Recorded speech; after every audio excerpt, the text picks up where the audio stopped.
Hola, en este momento vamos a hablar de los tipos de transporte celular y la relación que tiene con la nutrición celular.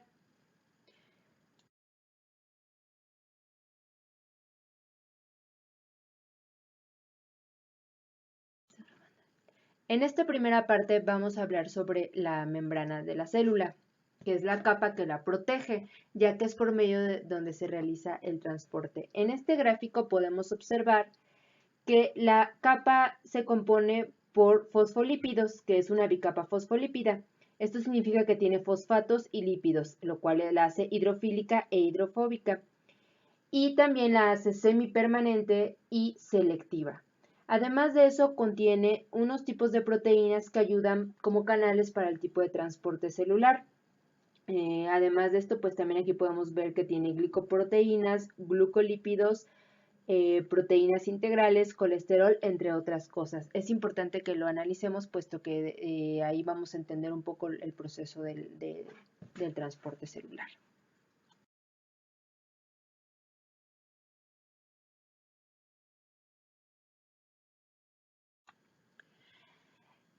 Todos los tipos de transportes que pude encontrar, yo lo clasifiqué en dos partes. La primera es sin deformación de la membrana. Esto quiere decir que la molécula pasa sin que la membrana se tenga que modificar o adaptar.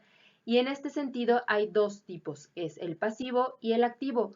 Por un lado, el transporte pasivo se realiza a favor de la gradiente de concentración. Esto quiere decir que no pelea contra corriente, no necesita ningún tipo de energía. En este sentido, cualquier molécula hidrofóbica y de tamaño reducido sin carga puede ingresar por la bicapa. Esto es, por esta parte, ingresa la molécula y pasa sin ningún problema. Moléculas que pueden pasar fácilmente puede ser la del oxígeno o la del dióxido de carbono. Por otro lado se encuentra la difusión facilitada. Aquí ya es un poco más compleja, puesto que son moléculas más grandes y la capa se vuelve más selectiva. En este sentido, el transporte se realiza por medio de las proteínas transportadoras. En esta gráfica podemos ver una proteína transportadora. Entran por el orificio que fungen como túnel para poder pasar al interior de la célula, o también por medio de proteínas integrales. Se unen a la membrana, la molécula, y pueden cambiar para liberar el nutriente. Por ejemplo, las moléculas de proteínas se adaptan, entra la molécula, se adapta y puede cambiar la forma para ingresar al interior el nutriente. Esta es la forma en cómo funcionaría la difusión facilitada. Este tipo de moléculas pueden ingresar, por ejemplo, el sodio o el potasio. Ahora, en cuanto al transporte activo, aquí el transporte se realiza en contra de la gradiente, por lo cual necesita energía para poder ingresar, puesto que va en contra. Entonces, aquí se utiliza el ATP. Sí requiere energía y se realiza por medio de las proteínas transmembranas, como lo pudimos observar en esta gráfica. Estas son las proteínas transmembranas.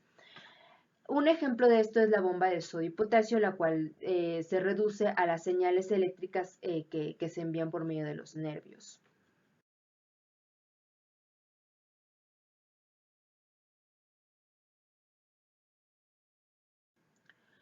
Por otro lado, en la segunda clasificación, que es con modificación de la membrana, tenemos que se divide en tres partes. La primera es la endocitosis, la segunda es la exocitosis y la tercera es la transitosis, que no es más que la fusión de la endocitosis y la exocitosis, o más bien el proceso. Por un lado, la endocitosis significa integración hacia la célula, hacia el interior de la célula. Entonces, aquí se va a realizar por medio de 5 pasos. La primera es la fijación de una partícula. La partícula se va a fijar a a la capa exterior de la membrana para poderse integrar. Se va a empezar a modificar y luego va a crear en esta parte una vesícula para poder pasar por la bicapa. Posteriormente se va a desintegrar o va a integrarse más bien al interior, al citoplasma, para poder realizar todo el proceso de nutrición. Ajá. Esto se realiza por medio de dos partes, que es la fagocitosis, que es la captura de moléculas muy grandes, como por ejemplo bacterias, o la pinocitosis, que es similar a la fagocitosis, pero el material es más líquido, esto es de grandes cantidades de agua. Por otro lado, la exocitosis significa la expulsión de moléculas. Esto es, una vez que la molécula ya se integró, entonces va a buscar, y ya que realizó todo el proceso de digestión, se va a pegar, adherir otra vez a la capa de la membrana para poder, igual, volverse a modificar y entonces expulsar las moléculas que no se ocuparon o que no se digirieron en el interior de la célula. Viajan por medio del citoplasma las moléculas, se fusionan con la membrana para vaciar su contenido. Esto puede ser como por ejemplo los desechos celulares. Y finalmente la transcitosis. La transcitosis es el proceso de la endocitosis y la exocitosis. Más adelante, cuando expliquemos un poco la nutrición celular, vamos a poner el ejemplo de lo que es la transcitosis, pero básicamente es la fusión de ambas.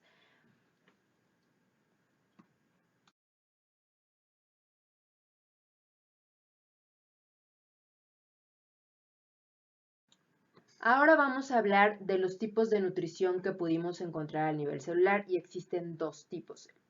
La primera es heterótrofa y la segunda es autótrofa. Básicamente, en esta hoja podemos encontrar los dos tipos. La autótrofa puede fabricar por sí misma su alimentación por medio de una fotosíntesis o una quimiosíntesis. Esto básicamente lo realizan las plantas, no necesitan de otros seres vivos para poderse alimentar.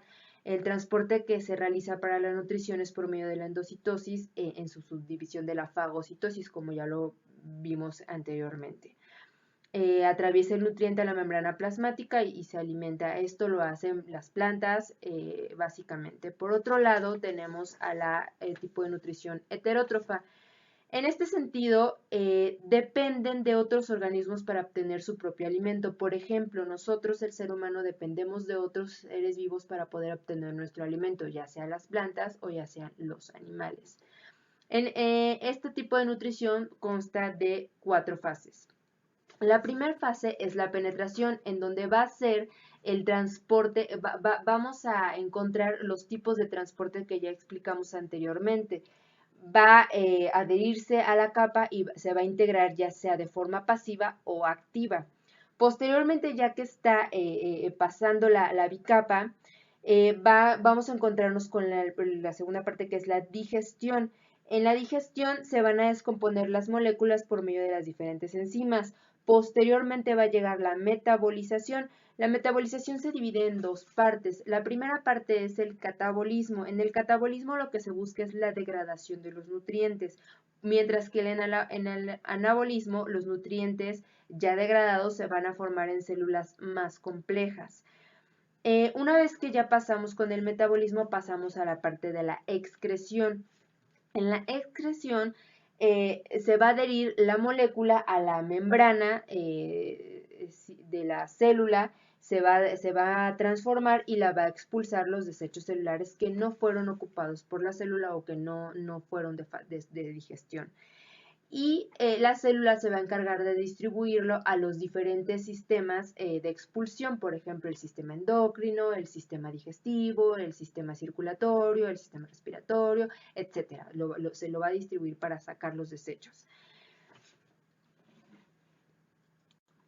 Para entender un poco más este ejemplo de la nutrición, tenemos este dibujo.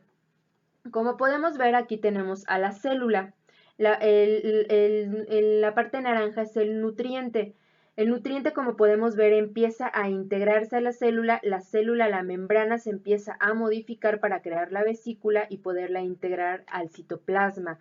Posteriormente llega la digestión, luego la metabolización, se hace el catabolismo o anabolismo y finalmente la excreción. Aquí podemos ver la endocitosis, que es cuando ingresa, y la exocitosis, que es cuando la molécula se va integrando una vez más a la membrana para poderla expulsar los desechos y realizarse la defecación de los nutrientes.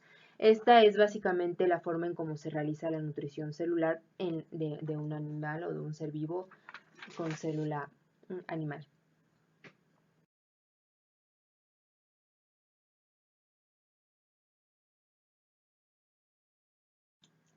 Una vez que ya entendimos el proceso de la transportación y la nutrición y cómo se realiza, podemos comprender la estrecha vinculación que existe entre un concepto y otro.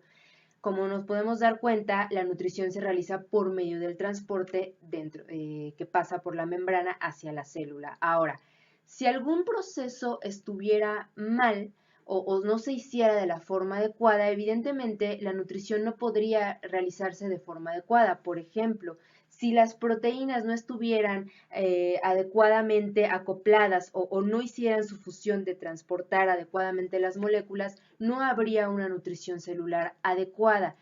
Esto se reduce a que a nivel macro, vamos, ya cuando las células están ya en conjunto, a nivel tejido, a nivel huesos, a nivel sistema, no estaría habiendo una correcta nutrición, por lo cual empezaría a haber una falla.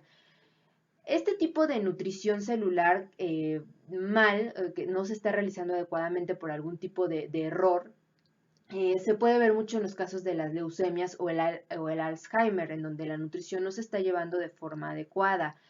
Entonces, aquí viene la importancia de la nutrición. ¿Por qué es tan importante la nutrición?